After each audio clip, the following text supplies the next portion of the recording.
যে বিপদে পড়ে আছে, বিপদের কথা বলে, আমি আল্লাহ তাকে বিপদ থেকে উদ্ধার করে দিই। ছেলে জেলে গেছে, বিপদে পড়েছে, জমি জোর করে আর একজন দখলে করেছে, দখলে নিয়েছে, বিপদে পড়েছে, ভাই ভাই মারামারি হয়েছে, বিপদে পড়েছে, বউ তালাক দিয়ে আমাকে চলে গেছে, লোকটি বিপদে পড়েছে। মানুষের বিপদের কোনো শেষ নেই। আল্লাহ তাআলা বলেন, ওরা 12টার পরে আমাকে একটু বলে না কেন? বললেই তো আমি শুনি, শোনার জন্য প্রতীক্ষমান রয়েছে। আমি যে আমার পাপের কথা বলবো, আসলেই কি আমি তাকে জানি?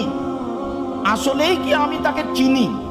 ওই যে কথাটি, যেই কথাটি রাসূল সাল্লাল্লাহু আলাইহি ওয়াসাল্লাম বলেন, যখন রাতের 3 ভাগের 2 ভাগ পার হয়ে যায়, তখন আল্লাহ তাআলা সপ্তম আকাশ থেকে প্রথম আকাশে নেমে আসেন। নেমে এসে বলেন, মায়া দুনি ফাস্তাজিবা লাহু, কে আমাকে ডাকে আমি তার ডাকে সাড়া দিব। মায়া সাউলিনি ফাউতিয়াহু, কে আমার কাছে কিছু চায়, যে যা চাই আমি তাকে তাই দিয়ে দেব। মায়াস্তাগফিরুনি ফাগফির লাহু, কে আমার কাছে ক্ষমা ভিক্ষা চায় আমি তাকে ক্ষমা করে দিব। প্রতীক্ষমান থাকেন। আদম সন্তান বড় নিমুখ হারাম, চাই কি? চাইবে কি করে? ও তো রাত 2টা 3টায় টিভি বন্ধ করেছে। চাওয়ারও তো একটা পরিস্থিতি লাগবে, চাওয়ারও তো একটা সময় লাগবে।